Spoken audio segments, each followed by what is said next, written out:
Assalamualaikum warahmatullahi wabarakatuh. Halo semuanya. Kalian lihat mbak-mbak yang memakai alma mater orange yang menyala itu? Yaps, itu aku. Perkenalkan, namaku Fairuz Anissa Zarani dengan NIM 2100003011. Awal Agustus kemarin, aku dan teman-teman Fakultas Keguruan melakukan kegiatan PLP2 di SMA Negeri 1 Jetis. Kegiatan apa saja yang kita lakukan selama PLP2 berlangsung? Yuk, aku jelaskan secara singkat melalui video ini ya. Kegiatan pertama yaitu penerjunan yang diikuti oleh seluruh mahasiswa PLP2 Universitas Ahmad Dahlan dan ditemani oleh dosen yaitu Bapak Arif dan diikuti oleh para guru dan kepala sekolah SMA Negeri 1 Jetis. Pada minggu pertama, saya dan teman saya yaitu Rizky Ardiansyah melakukan observasi di kelas 10 bersama guru Pamong. Aktivitas pertama kita adalah melakukan pengamatan pembelajaran di kelas untuk mengetahui karakter siswa dan cara mengajar guru. Selanjutnya yaitu menganalisis perangkat ajar yang digunakan oleh guru Pamong. Kita memeriksa modul ajar dari segi identitas dan kelengkapannya, serta memastikan bahwa bahan ajar yang digunakan sesuai dengan kompetensi dasar yang diharapkan.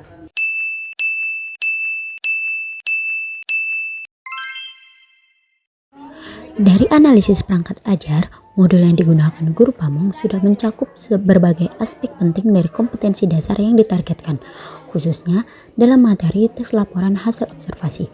Fokus utama pembelajaran adalah pada keterampilan menyimak, menganalisis, dan memvalidasi struktur teks.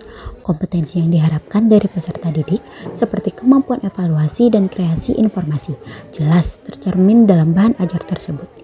Media pembelajaran yang dirancang termasuk video dan slide presentasi mendukung pencapaian tujuan ini dengan memberikan ilustrasi konkret. Ini memudahkan peserta didik untuk memahami materi secara visual dan interaktif.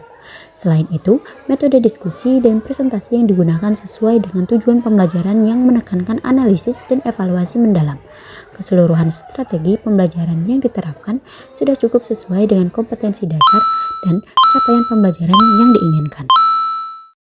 Setelah menganalisis perangkat ajar, langkah berikutnya adalah merancang modul ajar dan memilih media yang tepat. Proses ini dimulai dengan observasi langsung di kelas untuk memahami dinamika dan tantangan yang ada. Saya kemudian mengidentifikasi masalah yang muncul selama observasi, seperti kurangnya keterlibatan siswa dan keterbatasan dalam metode ajar yang interaktif.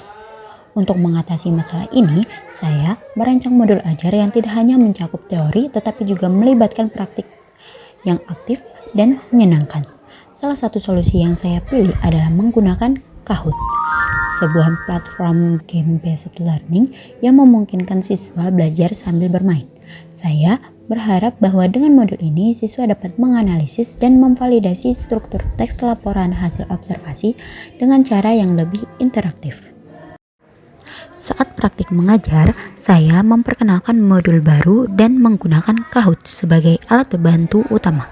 Pertama, saya mulai dengan menjelaskan materi kaidah kebahasaan teks laporan hasil observasi secara rinci menggunakan media Canva. Diikuti dengan kegiatan interaktif menggunakan Kahoot. Aktivitas ini dirancang untuk membantu siswa memahami materi secara mendalam sambil menikmati proses pembelajaran. Dalam sesi Kahoot, siswa dapat menjawab soal dengan cepat dan terlibat secara aktif. Siswa diajak bersama-sama dalam menyelesaikan game. Untuk menyelesaikan game harus melewati 3 level. Cara untuk menyelesaikan level tersebut adalah dengan cara menjawab beberapa soal yang diberikan. Setelah menempuh satu level, siswa akan diberikan kode rahasia yang hanya dapat diketahui oleh salah satu siswa saja, dan siswa lain harus menekan kode rahasia tersebut. Namun, saya juga mengamati beberapa tantangan seperti kekompakan tim yang kurang. Meskipun siswa mampu menjawab soal dengan benar, mereka tidak dapat mencapai level akhir dari permainan karena kurangnya kerjasama. Ini menunjukkan perlunya penguatan dalam aspek kerjasama dan komunikasi di antara siswa.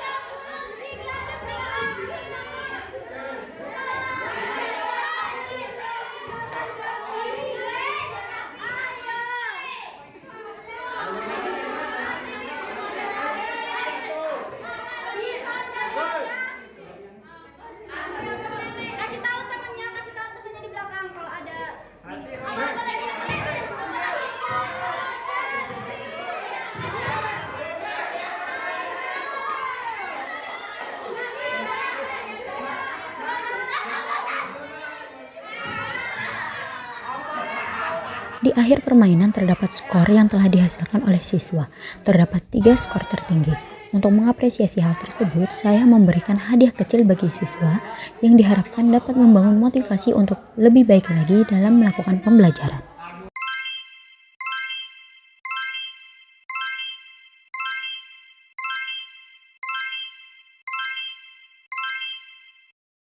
Selain mengajar bahasa Indonesia, saya dan teman-teman diminta juga untuk melakukan KBM pada kegiatan P5.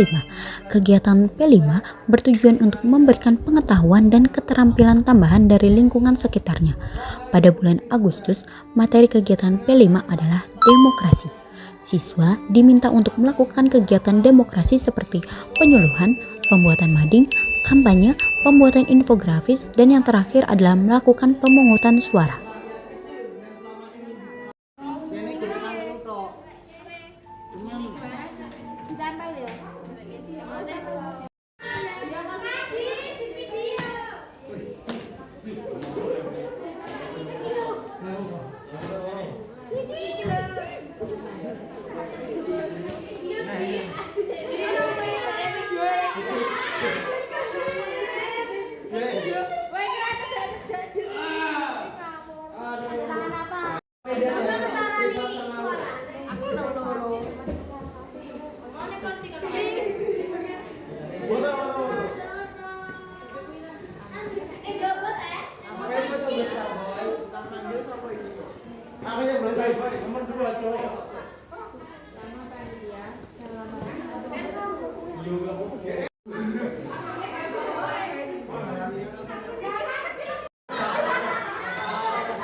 Hasil perhitungan suara calon OASIS untuk paslon yang pertama Andika dan Faza mendapatkan memperoleh suara 7. Untuk Devia memperoleh suara 16 dan yang gugur ada 2, jadi jumlahnya 25. Dan dimenangkan oleh kandidat kedua Ana dan Lucia.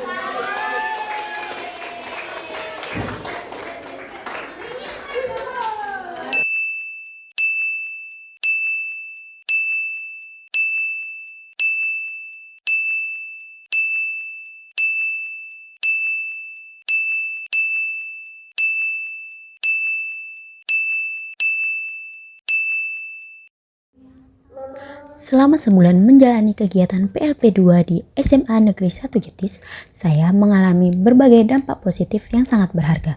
Pertama-tama, saya sangat mengapresiasi bahwa kegiatan yang dilakukan di sekolah ini tidak monoton.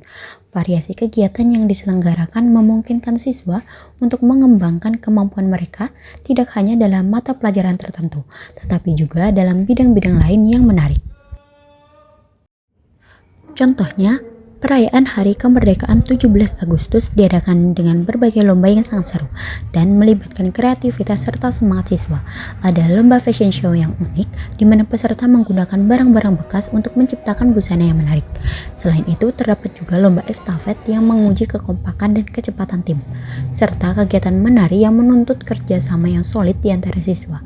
Semua kegiatan ini tidak hanya memeriahkan suasana, tetapi juga mempererat hubungan antara siswa dan melatih keterampilan kerjasama mereka.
satu lagi. Terus 11-2 udah satu. Dari 11-2 udah satu. 11-2 kurang satu. Dan selesai. Untuk yang lolos bos ini adalah kelas 10-1 dan 11-2.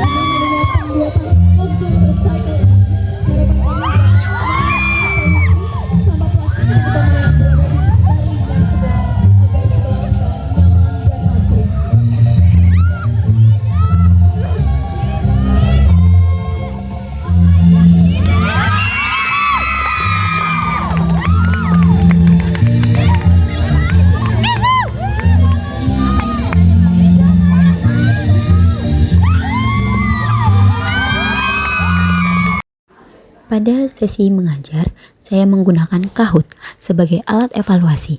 Umpan balik dari siswa sangat bermanfaat. Mereka menyampaikan bahwa materi yang saya sampaikan selama ini sudah cukup jelas dan menarik. Namun, mereka juga mengungkapkan bahwa mereka mengalami beberapa kesulitan karena kurangnya kekompakan di antara mereka. Hal ini menunjukkan bahwa ada kebutuhan untuk meningkatkan kerjasama tim dalam proses pembelajaran. Siswa juga memberikan testimoni positif mengenai metode pembelajaran yang saya terapkan. Mereka merasa bahwa Kahoot menambahkan elemen keseruan dalam proses belajar dan membuatnya lebih inovatif. Menurut mereka, game-based learning seperti Kahoot merupakan metode yang sangat menyenangkan dan efektif untuk memahami materi dengan lebih baik.